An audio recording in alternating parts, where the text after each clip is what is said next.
Hello and welcome to Lutherans Alive. My name is Gregory Howd, and this is the program that brings you the story of Lutheran Christians and their ministries in southwestern Pennsylvania. With us today is Pat Martelli. Pat's working in the Carrick area of Pittsburgh with Stewart Avenue Lutheran Church and Birmingham United Church of Christ. And we're here to talk a bit about cooperative ministry and some of Pat's personal experiences. Pat, thanks so much for taking the time to come in and share with us today. Thank you for having me. It's a ministry that is very exciting and new. Teaches us something new every day. It's a relatively new cooperative ministry at this point, isn't it? Yes, but there has been a full communion partnership between the United Church of Christ and the Evangelical Lutheran Church in America for about 10 years. Right.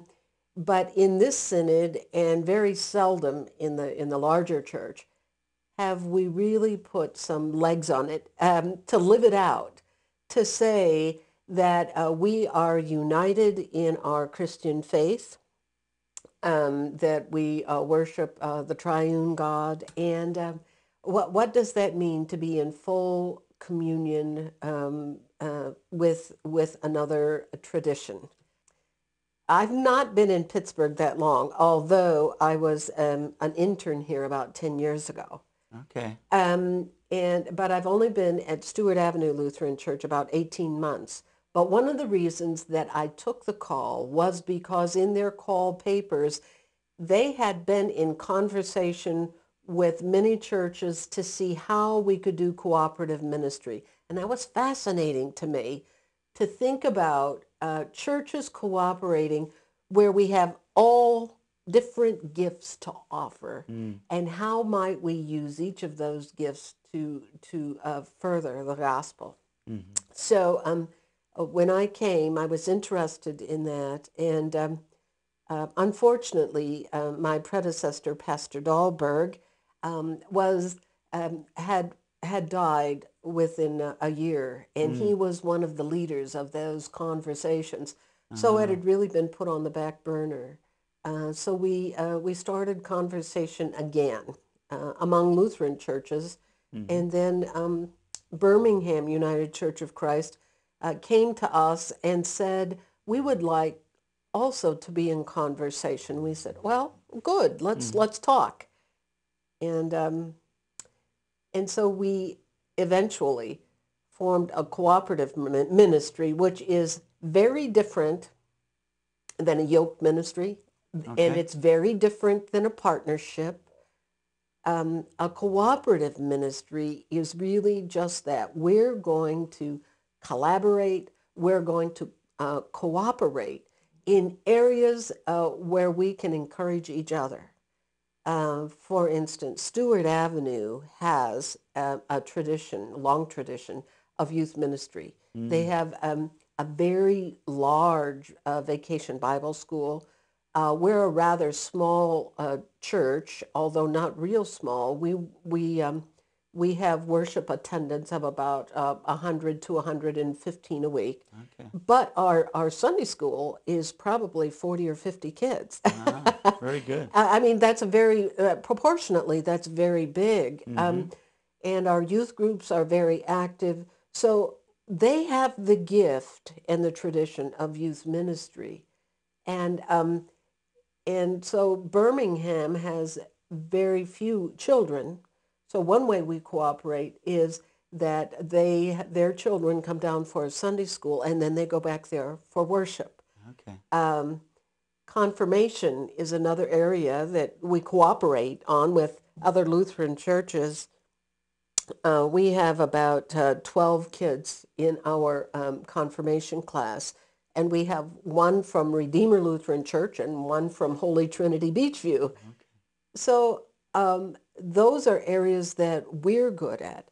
Birmingham, on the other hand, has this fantastic space in their building that is handicapped accessible. They have a commercial kitchen, and everything is accessible, and it's an old church.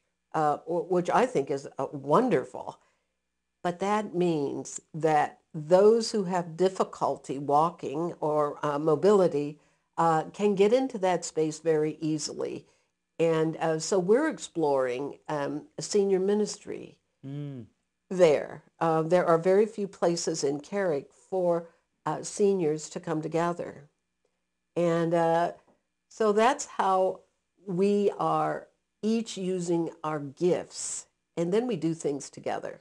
And we're going to have a picnic together. We're going to do Lent, some Lenten activities together.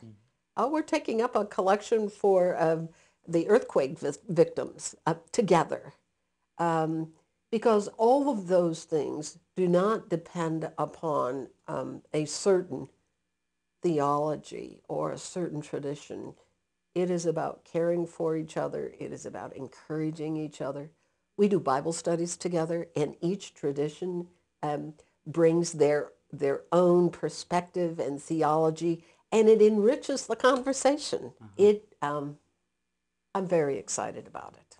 That's I think one of the real exciting things about it is when people become a bit more well acquainted with each other and are open to share of their traditions and of their backgrounds and of their gifts. We often find that there are plenty of ways that we can experience that community together then. And one of the other things that I think is so sad, but it is a fact, and at least in our area, in the area of Carrick, up and down Brownsville Road, Carrick and Brentwood, there are many churches, different faith tradition, but many churches.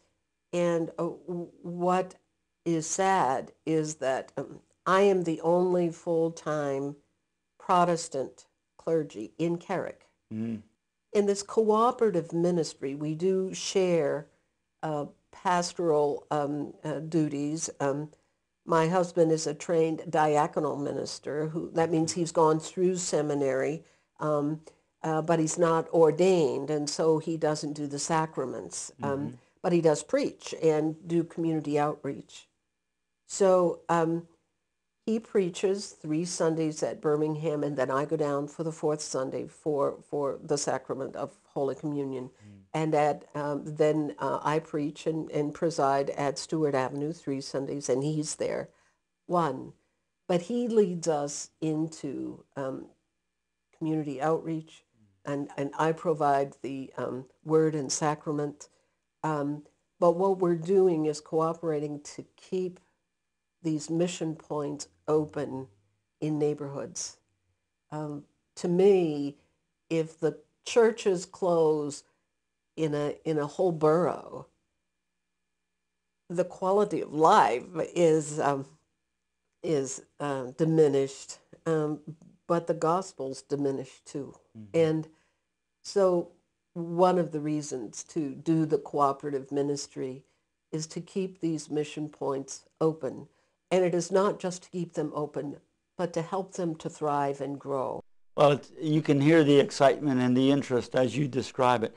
And when we do have to take a break at this point, but when we come back, if we could talk just a little bit about Carrick as one of the older neighborhoods in the city. Let's pick up there when we get back. Thank you.